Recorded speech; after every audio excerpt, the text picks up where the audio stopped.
जात है कि साला जाति नहीं। जात के नाम पर आखिर किस तरीके से लोगों को प्रताड़ित किया जाता है, परेशान किया जाता है, उसका जीता जागता सबूत आपके सामने रखता हूँ। कैमरे पे जिस शख्सियत को इस वक्त देख रहे हैं वो सोशल मीडिया पे आप तो वायरल है ही, दलितों को लेकर आवाज़ उठाती हैं और तमाम लोगों के सामने रखती हैं। जब एक नेशनल लेवल के नेताओं को ऐसे अपमानित किया जाता है, शुद्धिकरण किया जाता है खड़गे जी को लेकर, तो आम जो दलित है, जो छोटे तबके के लोग हैं, उनको कितना परेशान किया जाता होगा? इसी से पता लगा लीजिए आप कितना परेशान किया जाता होगा, कितना दिक्कत का सामना करने के लिए मिलते होंगे। सबसे बड़ी बात है, जिस सरकार का मौजूदा सरकार ये कहते हैं कि हम लोग जो है बिल्कुल सबको बराबरी का अधिकार देते हैं, हमारी सरकार में ऐसा कुछ भी नहीं है। जिस तरीके से दावा ठोकते हैं तो वही उत्तराखंड के अंदर ये चीज़ हो जाते हैं, वो भी राष्ट्रीय अध्यक्ष के साथ, और दूसरा यूपी के अंदर हो जाते हैं अखिलेश यादव के साथ। तो ये सारी चीज़ें ये दिखाता है कि सचमुच में हमारे देश के अंदर आज भी जातिवाद जो है जड़ पकड़े हुए हैं। आज भी जातिवाद के नाम से लोगों को मारा जाता है, जातिवाद के नाम से लोगों को प्रताड़ित किया जाता है, जातिवाद के नाम से ये सारी चीजें हो रहा है और होते रहेगा। और जो लोग कहते हैं ना, ताल ठोकते हैं कि नहीं ऐसा कुछ नहीं है, मैं तो नहीं मानती हूँ। आप बताइए, मल्लिकार्जुन खड़गे जो कांग्रेस का राष्ट्रीय अध्यक्ष है, उनका वहाँ से निकलने के बाद वहाँ पर हवन किया जाता है, वहाँ की जो है हवन करके वहाँ के पवित्र किया जाता है। तो ये कौन सी चीज़ें आप बताएंगे कि हमारे यहाँ जातिवाद नहीं है? अगर जातिवाद नहीं है तो उन तमाम लोग जो हवन कर रहे थे, तमाम लोग जो शुद्धिकरण कर रहे थे, उनको अरेस्ट क्यों नहीं हुआ? अगर इतना दलितों का हितैषी है तो दलितों का हितैषी नहीं है, साफ साफ दिखाई दे रहा है। और दूसरा मैं आपको बता दूँ, अखिलेश यादव जो सूबे का मुख्यमंत्री रहे हैं, उनके पिताजी मुख्यमंत्री रहे हैं, लेकिन उसके बावजूद भी उनकी जो है घर का शुद्धिकरण किया गया था। और उसके बाद क्या हुआ? कुछ हुआ? नहीं हुआ। आज भी जो है मुख्यमंत्री तक पद मिलने के बाद भी लोगों का जातिवाद पीछा नहीं छोड़ते, अध्यक्ष बनने के बाद भी जातिवाद पीछा नहीं छोड़ते। तो आपको क्या लगता है कि जातिवाद आज नहीं है? आज का जड़ नहीं पकड़े हुए, जड़ बिल्कुल पकड़े हुए हैं। और इस जातिवाद से छुटकारा पाने के लिए अगर बड़े लेवल के लोग अगर कोशिश नहीं करेगा तो कुछ नहीं होने वाला। यूपी की अगर बात करें तो यूपी के अंदर आप देखते होंगे ठाकुरवाद की बात कहते हैं, यूपी के अंदर दलितों की बात होता है। तो अगर जहां पर जो है ये सारी चीज़ें अगर है ही नहीं, तो ये सारी चीज़ें आखिर में क्यों दिखाई दे रहा है?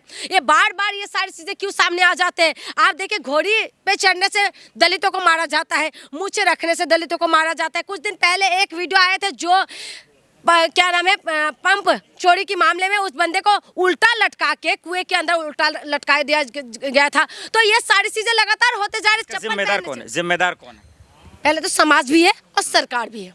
समाज, जिस समाज में हम लोग पले बड़े हैं, जिस समाज के अंदर बचपन से ये सारी चीज़ें देखा जा रहा है, तो समाज को भी सुधरना पड़ेगा। और उसके साथ साथ सरकार अगर एक्शन लेगा तभी तो जातिवाद खत्म होगा ना। अगर सरकार में बैठे हुए लोग ही अगर ये सारी चीज़ें कर रहे हैं, आप बताइए, मल्लिकार्जुन खड़गे जी इतना बड़े पद में बैठने के बाद, पावर पोजीशन, पैसा सब कुछ होने के बाद भी वो जातिवाद का शिकार हो जाते हैं। उसके बाद अखिलेश यादव मुख्यमंत्री रहे, उसके बाद भी वो जातिवाद का शिकार हो जाते हैं। तो ये जो है बड़े बड़े पद में बैठने के बाद भी अगर लोग इस तरीके से नहीं हो पा रहे, ये सारी चीजों का समाधान नहीं हो पा रहे, समाज के अंदर जातिवाद आज भी जड़ पकड़े हुए। समाज के अंदर आज आप कुछ दिन पहले आपने देखा होगा कि सीजेपी के प्रोटेस्ट में किस तरीके की बातें चल रहा था गाली को लेके। तो एक समाज में एक बच्चा माँ के पेट से सीख के नहीं आते गाली, और इस समाज से तो सीखते हैं। आज भी देखिए, गाली की मामले का बात करें तो आज भी माँ बहन की गाली दिया जाता है कि दो पुरुषों के बीच लड़ाई होते तो फिर कहां से सीखा? उसी तरीके से देश के अंदर जातिवाद आज भी जड़ पकड़े हुए है।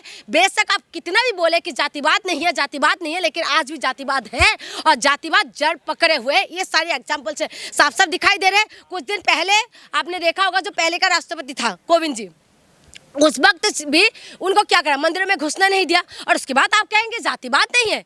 कुछ लोग हैं जो जातिवाद को नहीं मानते, लेकिन उसके बावजूद भी ऊपर बैठे हुए तमाम लोग जातिवाद का शिकार है, और जातिवाद को मानने की वजह से आज देश का हालत यह है। आज देश में आपको इंसाफ नहीं मिल पाते जाति के नाम से। आज जो है दलित महिला के साथ बलात्कार हो, दलित महिला के साथ कुछ हो, उसको इंसाफ नहीं मिल पाते। क्यों नहीं मिल पाते? किस चीज़ की वजह से इंसाफ नहीं मिल पाते? आज भी जो है जाति धर्म के आधार पर देख के लोगों को इंसाफ नहीं मिल पाता है। उसके बाद आप कहते हैं हम आज़ाद हैं। अब हम आज़ाद देश के अंदर रहते हैं। ये कौन सी आज़ादी है जिस देश के अंदर जातिवाद से आज़ादी नहीं है, जिस देश के अंदर धर्म को सबसे पहले देखा जाता है, जाति को सबसे पहले देखा जाता है? तो इसका जो जितना सरकार दोषी है, इतना हमारे समाज भी दोषी है। राजीव गांधी जी का बलिदान है, इस देश में बलिदान दिया राजीव जी ने, श्रीमती इंदिरा गांधी जी ने बलिदान दिया, ये वो देश है, त्याग दिया था डॉक्टर मनमोहन सिंह जी को प्रधानमंत्री बनाया, जिसके एक छोटा सा काम भी ये नहीं कर पाए मोदी जी। आज उनको लोग याद करते हैं। इनका नीति योग कहाँ सुना कभी? महिला योग इनका सुना है? महिलाओं को मारा गया, लाठी महिला को सो गया। नीति योग की कहाँ नीतियाँ? अरे नीतियाँ बन, सुन लीजिए, नीतियाँ बनती थी हमारा था आयोग, जो मनमोहन सिंह जी के टाइम पे। सर बहुत बहुत बहुत लंबा बोल दिया। आप सवाल तो लो। 12 साल का आप हिसाब मांगने वाले कौन होते हैं? क्यों? मैं देश का कार्य करता हूँ, कांग्रेस का कार्य करता हूँ। खुश है देश के लोगों को, ये दिक्कत कौन नहीं होते है। हैं लोगों को दिमागी नक्सली कहने वाले? ये कौन है? ये कौन है? चंदा चोर, देश के पीएम ये है। चंदा चोर, गद्दी चोर, वोट चोर। ये करेंगे, चोरी से सब कुछ बना हुआ। कोई लोगों का मैंडेट नहीं है। मशीनों की हेरा फेरी, मशीनों की हेरा फेरी, लोगों का मैंडेट नहीं है। वो शिकायतें, लाखों लोगों ने शिकायतें दी। इलेक्शन कमीशन कहाँ गया वो शिकायतों का? वो देश का विश्वास है मोदी जी, यकीन है। Shut up. देश का विश्वास राहुल गांधी जी हैं, खड़गे साहब हैं, प्रियंका गांधी जी है, सोनिया गांधी है, कांग्रेस पार्टी है। कांग्रेस पार्टी है देश का विश्वास। इन पे ये नफरती लोग हैं। मतलब आप ये कह रहे हैं 2014 के बाद से सिर्फ बकवास हुआ, कोई काम कुछ नहीं, सिर्फ बकवास और झूठ, बकवास, झूठ और नफरत फैलाना, बकवास और झूठ और नफरत फैलाना। एक काम नहीं हुआ। एक काम मुझे आप बता दो क्या हुआ है, बता दो। कह रहे हैं देश को विश्व गुरु बना रहे हैं, स्मार्ट सिटी कर रहे हैं, बुलेट ट्रेन ला रहे हैं, आगे ये तमाम चीज कर रहे हैं, यूनिवर्सिटी खोल रहे हैं, यूनिवर्सिटी, लोगों को अनाज दे रहे हैं। पत्रकार महोदय आप पढ़े हुए हो यार, जो पढ़े कह रहे हैं वो मांग रहा हूं। अरे एक यूनिवर्सिटी का नाम मुझे बता दे देश में इन्होंने बनाई है। सारे स्कूल बंद कर दिए, 94,000 स्कूल बंद कर दिए।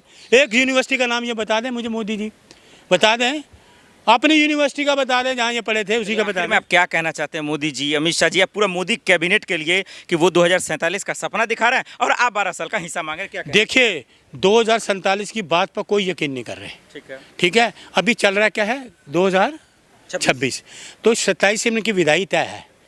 अगले 15 अगस्त को ऑन कैमरा कर रहा हूँ, अगले 15 अगस्त को 2027 को श्री राहुल गांधी जी लाल किले पे तिरंगा फहराएंगे।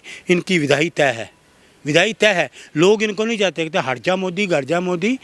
मोदी से देश को बचाओ, बीजेपी से देश को बचाओ, मोदी हटाओ देश बचाओ, देश बचाओ मोदी हटाओ, ये नारा है, बुलंद नारा है। और खड़गे साहब जी के जिसने अपमान किया, तुरंत गिरफ्तारी हो, देश बर्दाश्त नहीं करेगा।